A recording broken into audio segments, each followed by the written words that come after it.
If I was a flower growing wild and free, all I'd want is you to be my sweet honeybee. And if I was a tree growing tall and green, all I'd want is you to shade me and be my leaves.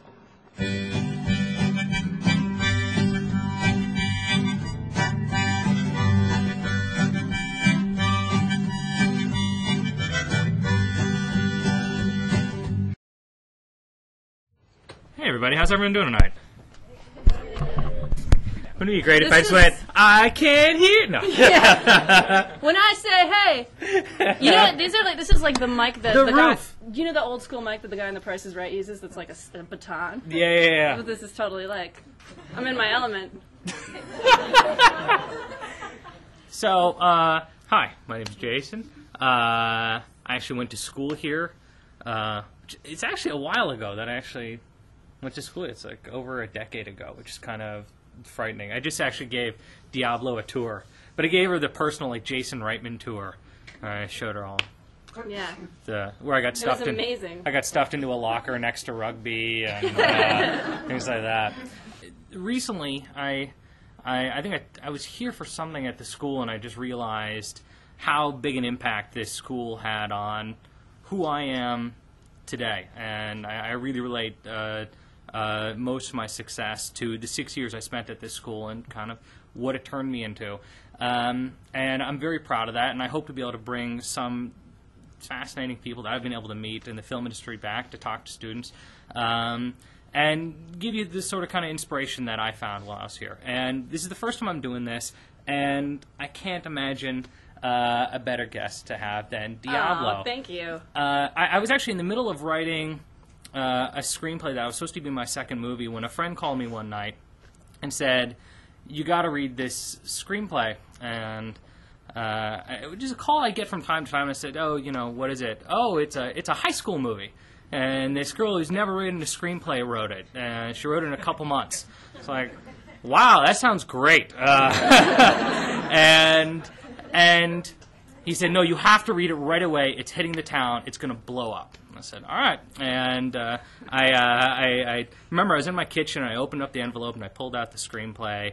And I got to page 11 or 12, and I realized I was still standing in my kitchen.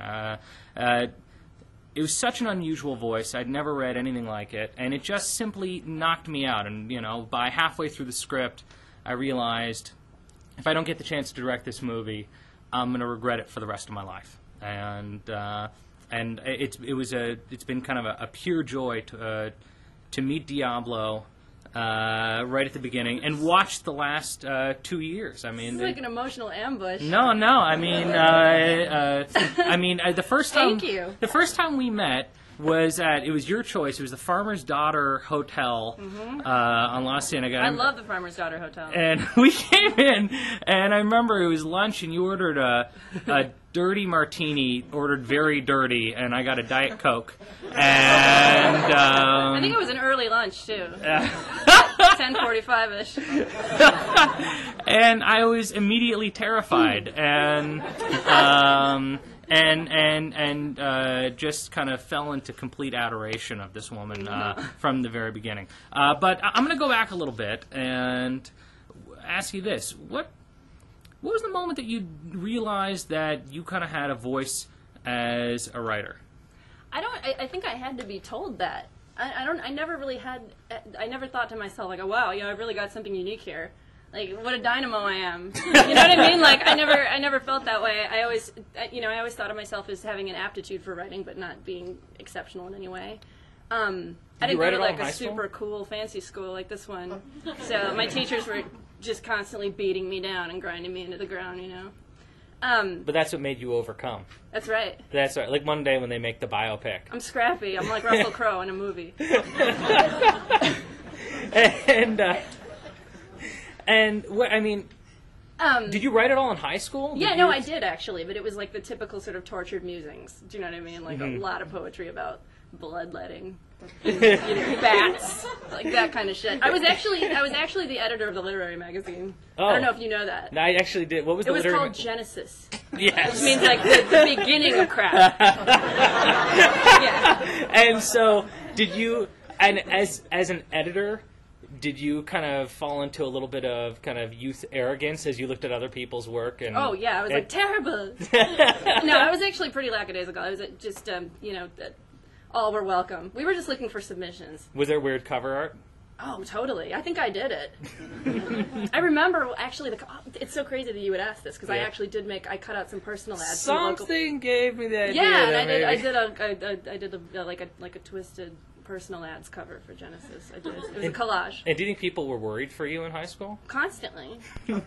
Yeah, I do. What, I mean, did you have that thing in the yearbook, the most likely to, dot? I can't. You're asking just the best questions because you're brilliant. Yep. But I just Harvard Westlake. I realized. Worth every dollar. Yeah, like I realized, like yeah. I realized just then I'm starting to sound like Liza Minnelli already, and I'm not even drunk. I'm like, you're brilliant. Like, all right. Wait, what did you ask? I asked, in your yearbook, do you Oh remember? yeah, no, I'm so proud of this. I got Okay. voted strangest personality. No, like it was So really it's a not point as if of you pride. found this later on. No, like I was always like totally aware of it.